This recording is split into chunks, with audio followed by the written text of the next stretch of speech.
Salut à toi et bienvenue dans ce podcast. J'espère que tu vas bien. Moi, c'est une journée ultra intense. Je crois que de manière générale, c'est la semaine la plus intense peut-être que j'ai eu à vivre de toute ma vie avec tous les rendez-vous, les trucs à faire. Bref, c'est une organisation vraiment ultra carrée. Si j'étais pas organisé, je crois que ce serait quasiment impossible de faire tout ça. Je pense que j'en reparlerai d'ailleurs de l'organisation, de comment est-ce qu'on fait pour achever un paquet de trucs en un minimum de temps. Bref, c'est pas le sujet. Aujourd'hui, j'avais envie de te parler de pourquoi est-ce que plein de business, selon moi, vont mourir. Alors évidemment, je suis pas devin, j'ai pas toute la vérité en moi. C'est juste par rapport à ce que je vois, par rapport aux conversations que j'ai avec certains business, je pense que beaucoup de business vont mourir. J'ai pas mal de rendez-vous avec avec des cabinets de conseil, des cabinets d'avocats, des business en fait qui se sont créés il y a quelques années, parfois même depuis plusieurs dizaines d'années.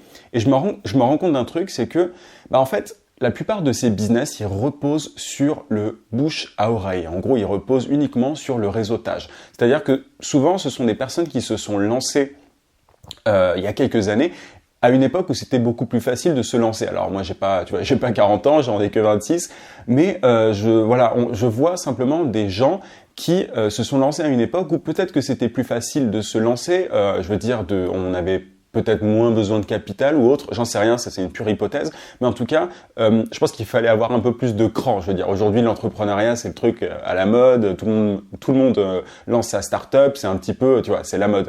À l'époque, je pense que monter son cabinet d'avocat, monter son cabinet de conseil, ce genre de business, son agence immobilière, etc., c'était peut-être encore plus compliqué dans le sens où il fallait avoir plus de courage, mais en termes de réussite, la barrière était un petit peu moins haute. Après, c'est juste une hypothèse. Mais du coup, il y a beaucoup de business qui se sont construits en fait sur ce bouche à oreille, sur le relationnel. Ce sont parfois des gens qui ont bossé un petit peu en entreprise et qui ont lancé leur boîte grâce aux relations qu'ils ont eues dans leur première entreprise en tant qu'employés.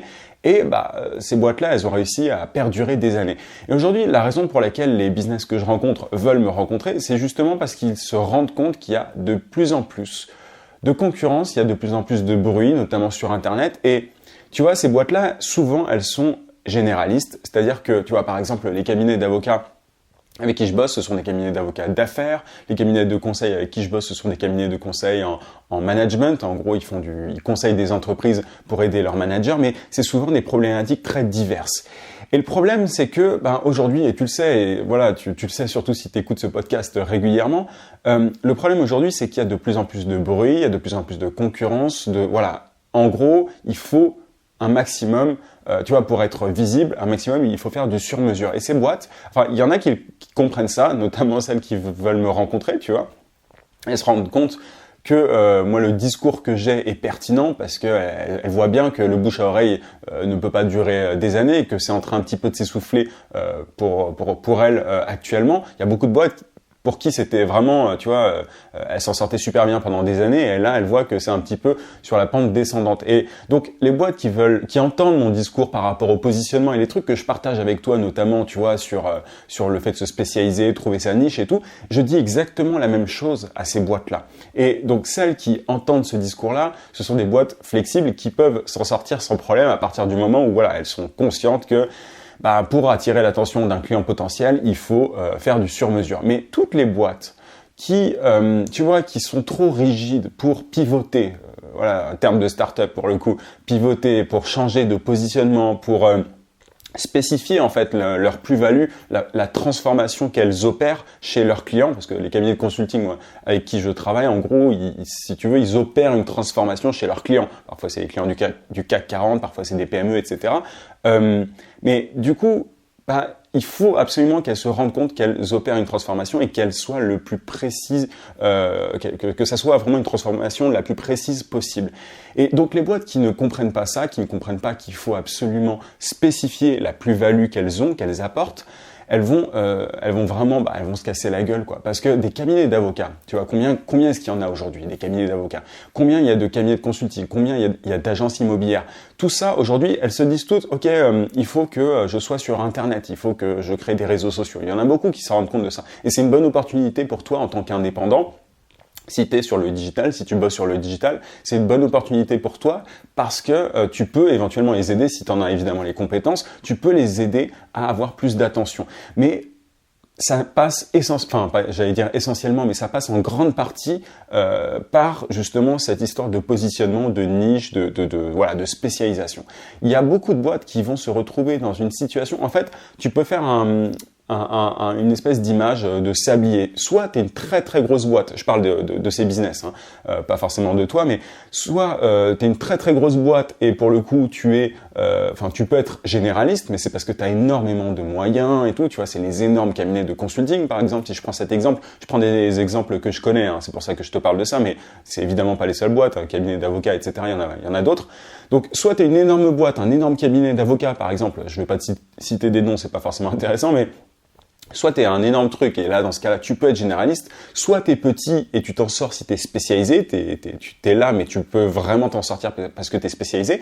Et souvent les boîtes qui sont un peu dans la merde, ce sont les boîtes qui sont entre les deux, tu vois, qui sont ni grosses ni petites et qui sont ni généralisées ni spécialisées. En gros, elles sont un petit peu dans le flou.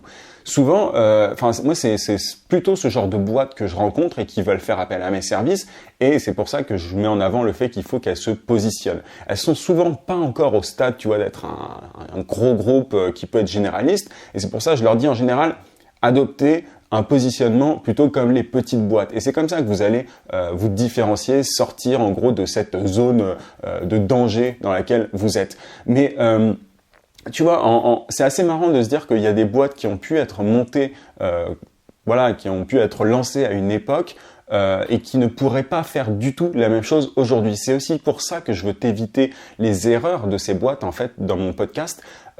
Si tu te lances en 2018 avec la même mentalité que ces business old school, j'allais dire, des business qui sont lancés avec une autre mentalité, une autre approche qui fonctionnait à l'époque mais qui ne marche plus aujourd'hui. Si tu as la même mentalité que ces personnes-là, qui parfois sont très riches, c'est même pas le problème. Ce sont des personnes qui ont capitalisé sur une mentalité, une époque en fait, qui ont pu construire un business à une époque précise.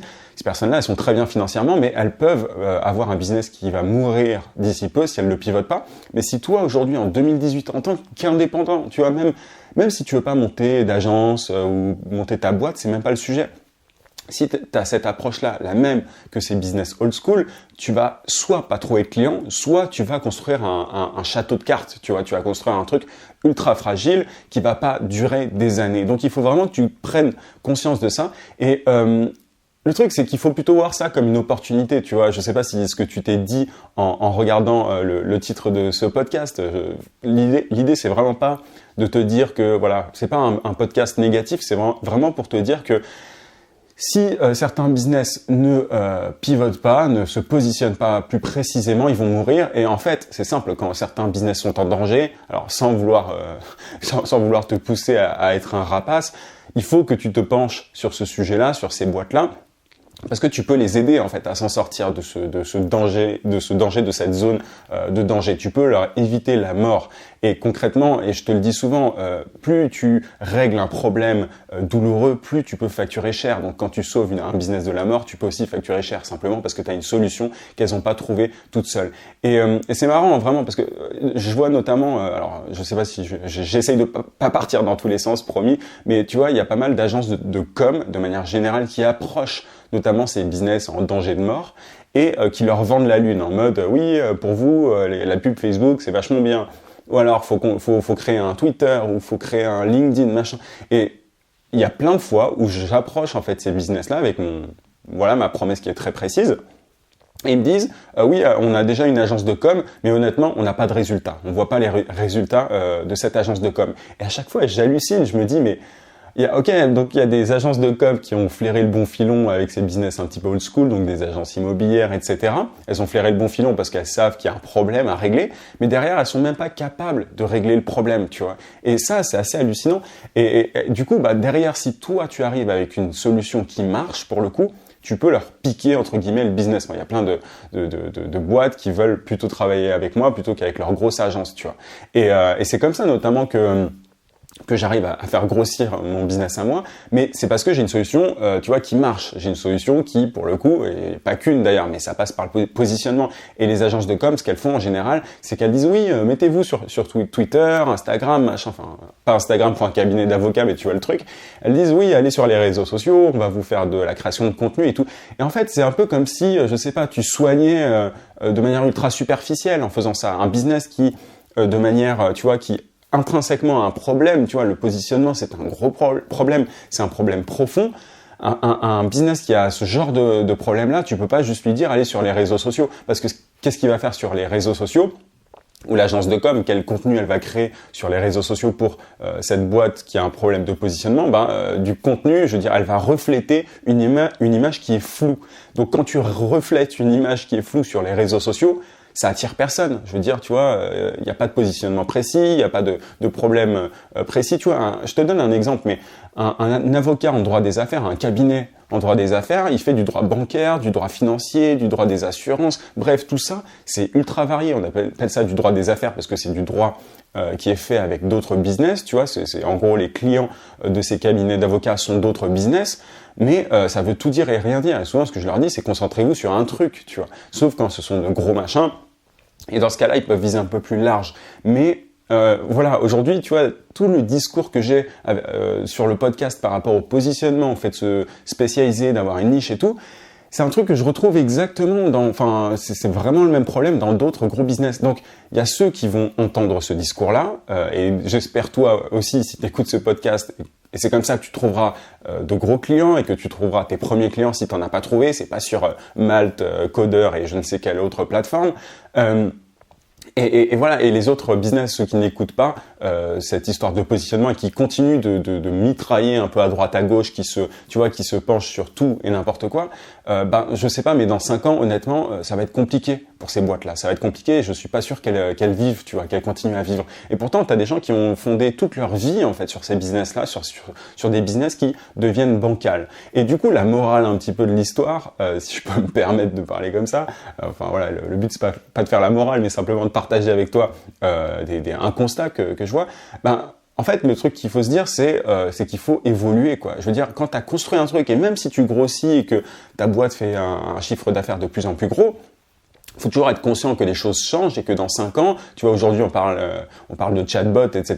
rapidement, peut-être que dans 5 ans, ce sera la norme, tu vois, peut-être que ce sera le truc. Donc il faut vraiment, et je pense que c'est ça qui est difficile aujourd'hui en 2018, il faut absolument se tenir au courant en fait de ce qui se passe, des innovations, etc. Sans vouloir courir après tous les objets qui brillent, tu vois. L'idée c'est pas de se disperser, c'est de rester spécialisé, d'avoir une promesse claire, précise, mais c'est d'être capable de pivoter quand ce sera, quand ce sera le moment. Par exemple, moi, le truc que je mets vraiment en avant et sur lequel je bosse uniquement actuellement, c'est LinkedIn. Pour le coup, LinkedIn, peut-être que dans 3-4 ans, ça marchera plus, tu vois. Aujourd'hui, moi, ça marche extrêmement bien, mais peut-être que dans 3-4 ans, ça marchera plus. Et je pense déjà en soi à la suite, à comment est-ce que je peux faire pour anticiper le fait que, je sais pas, s'il y a un changement d'algorithme sur LinkedIn ou quoi, il faut que je sois capable de pivoter. Il faut toujours garder ça en tête. C'est pour ça que l'entrepreneuriat en 2018, peut-être que c'était pas le cas avant, mais l'entrepreneuriat aujourd'hui, c'est fait pour les gens qui n'ont pas envie vraiment de confort, dans le sens où il faut constamment se remettre en cause, en question, remettre en question son business, sa façon de faire, etc. Moi, c'est ce que je trouve vraiment stimulant. Donc, si tu es dans cet état d'esprit, fonce. Après, voilà, si tu veux un truc pépère, c'est pas trop le cas, parce que tu vois que même des boîtes qui ont lancé leur truc il y a 20 ans sont parfois fragilisés aujourd'hui à cause d'Internet et tout. Mais après, voilà, il y a ceux qui entendent ce discours, cette histoire de positionnement et qui comprennent le fait qu'il y a énormément de concurrence et que du coup, il faut se différencier, et les autres qui vont continuer à faire comme elles ont toujours fait et qui, à mon avis, après, encore une fois, je suis pas Nostradamus ou devin, qui se casseront la gueule un jour ou l'autre. Peut-être dans 5 ans, peut-être dans 2 ans, peut-être dans 10 ans, je sais pas. Mais en tout cas, c'est prendre un risque que de ne pas se pencher sur ces questions de positionnement et de valeur ajoutée claire et précise. Voilà un petit peu ce que je voulais te dire dans ce podcast. Tu vois, rien de négatif, c'est simplement un podcast pour t'alerter un petit peu sur ça, pour que tu sois conscient simplement qu'il faut évoluer, quoi. C'est un peu con, on dit comme ça, mais c'est essentiel.